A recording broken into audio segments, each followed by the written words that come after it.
So today we're going to talk about the trombone. I have kind of an interesting story about the trombone.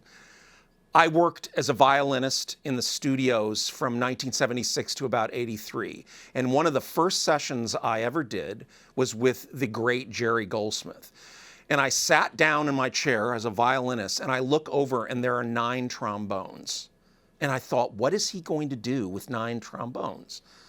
It's a TV movie, it's a noir kind of cop story, a whodunit story starring Frank Sinatra. And I was absolutely overwhelmed by the colors that Jerry Goldsmith was able to get with trombones. Again, they can go very high, they can play with a very beautiful vibrato, and of course they can be low and aggressive and jazzy and punchy and grand and glorious and beautiful. My name is David Newman, and this is the Orchestral Tools Instrumentation Series. So let's dive a little bit more into this very versatile instrument, the trombone and the bass trombone.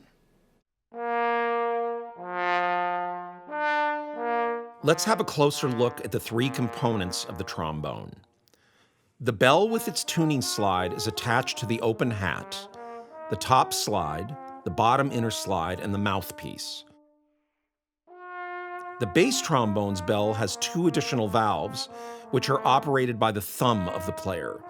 These valves allow the pitch to be lowered by a 4th or a minor 6th.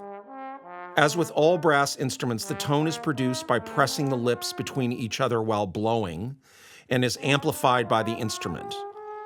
By using the inner slide, the pitch of the produced note can be lowered. Because of their solemn sound, trombones were, before Mozart, only used in music that described the eternal, such as death, religion in general, or heaven. Beethoven expanded this idea on the basis of his philosophy of life to passages that represented the humanistic, including the noble man. Nonetheless, trombones were often used only in one movement of a symphony or in some particular scenes of operas. For example, Don Giovanni. The trombone appears in the overture and then again in the scene where the deceased Commandante returns. Since the Romantic period, the trombones fulfill the tenor and bass part of the brass section in general. They serve the same role as the trumpets, only in the lower register.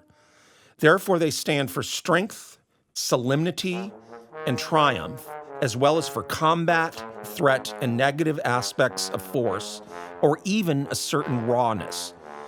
In the symphonic orchestra, having 3 trombones in common, usually 2 tenor trombones and 1 bass trombone. The use of 2 bass trombones is relatively rare. The range of the tenor trombone is from E2 to F5, or E1 to F4, after the MIDI definition used in our sample instruments. The bass trombone's range is even wider, from B-flat 0 to F5, or B-flat -1 to F4, after the MIDI definition used in our sampled instruments.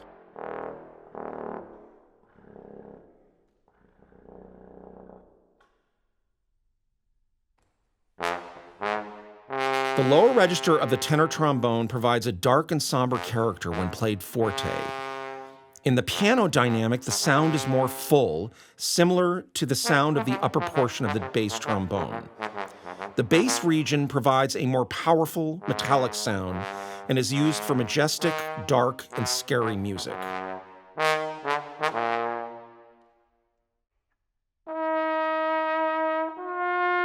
In the middle register, the tenor trombone sounds mighty, metallic, and sometimes heroic.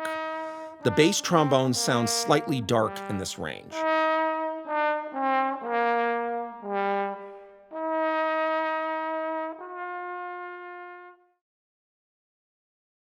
The sound of the upper register can be described as bright, definite, and metallic on the tenor trombone.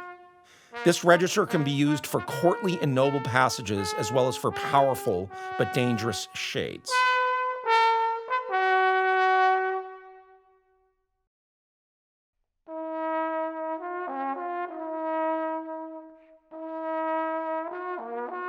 The vibrato can be played through all dynamic levels in any tempo. It is created by movements in the lips, diaphragm, and larynx.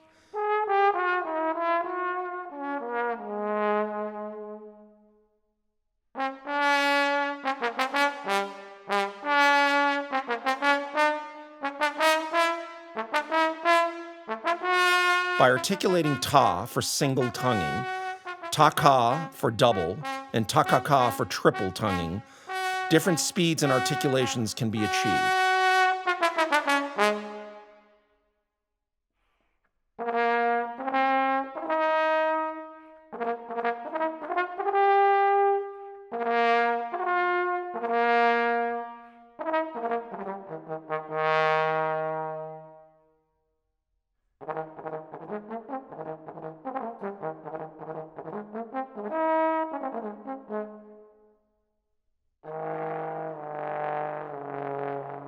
Articulating an R produces a technique which is called flutter tonguing.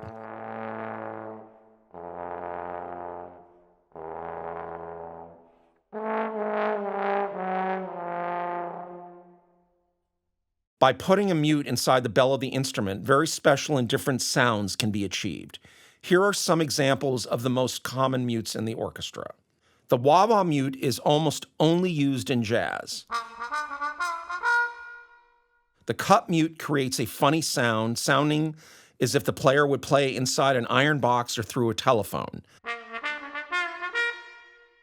Playing with a straight mute sounds pressed, narrow, and soft, and as we described in the horn tutorial, it sounds far away.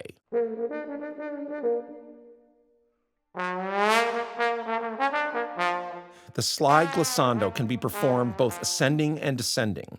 Sliding in a sequence from note to note is called slurring. This is possible with each interval of the same series.